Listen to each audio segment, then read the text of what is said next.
आपका आज न तो कल्चर रह गया है, आपके पूर्वजों का जो कल्चर था वह कल्चर नहीं रह गया। आपके पूर्वजों की शैक्षिक, सामाजिक, आर्थिक, राजनीतिक ताकत नहीं रह गई। अब रह क्या गया है? शासकों ने, आक्रमणकारियों ने अपनी संस्कृति आपके ऊपर थोप दिया, अपना धर्म आपके ऊपर थोप दिया और अपने हित के रीति रिवाज, संस्कार आपके ऊपर थोप दिया। तो यदि दूसरे की रीति रिवाज, दूसरों के हित के सारे कार्य अगर आप कर रहे हैं तो निश्चित रूप से आपका भला होगा कि दूसरे का भला होगा। जब गेहूं बोने के समय में आप धान की बुआई करेंगे, धान बोने के समय पे गेहूं की बुआई करेंगे तो फसल चौगुनी हो जाएगी? नहीं होगी। यही कारण है कि मेरे समाज का जो दशा और दुर्दशा है वह वास्तव में दूसरे लोगों की दृष्टि में सबसे हेय दृष्टि से देखा जाता है और सबसे नीच कहलाने की स्थिति में आज भी हमारे समाज के लोग हैं। इससे हम कैसे ऊपर उठें?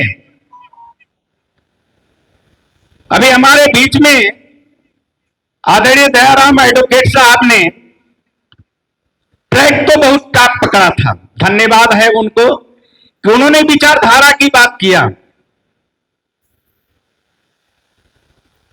लेकिन विचारधारा भी असीमित होती है, केवल दो ही विचारधारा नहीं है, असीमित होती है। लेकिन प्रमुखतया दो विचारधारा पर इस देश में वर्गीकरण होता है, उसकी पहचान होती है। एक विचारधारा भगवान बुद्ध का दिया हुआ, जिसको आगे चल करके बाबा साहब डॉक्टर अंबेडकर ने देश में फैलाने का काम किया। उनके न रहने पर मान्यवर काशीराम साहब ने उस विचारधारा को हम लोगों के बीच में लाया और जब मान्यवर काशीराम साहब नहीं रह गए तो उस विचारधारा को अब इस देश में फैलाने वाला कोई नहीं रह गया है। आज हमें आवश्यकता है उस विचारधारा को जन जन में पहुंचाने वाले व्यक्ति का। एक ही विचारधारा वो है जो इस देश के शोषित वंचित लोगों की पहचान ही नहीं कराएगा, बल्कि उन्हें सत्ता के कुर्सी पर पहुंचा करके समाज के दबे कुचले लोगों के चेहरे पर मुस्कान लाएगा।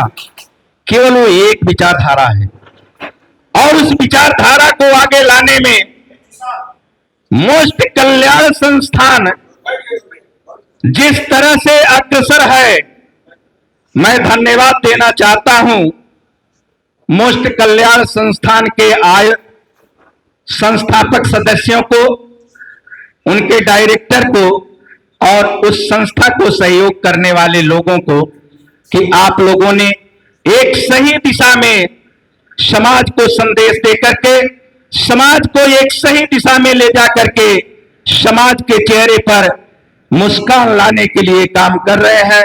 उसके लिए बहुत बहुत धन्यवाद।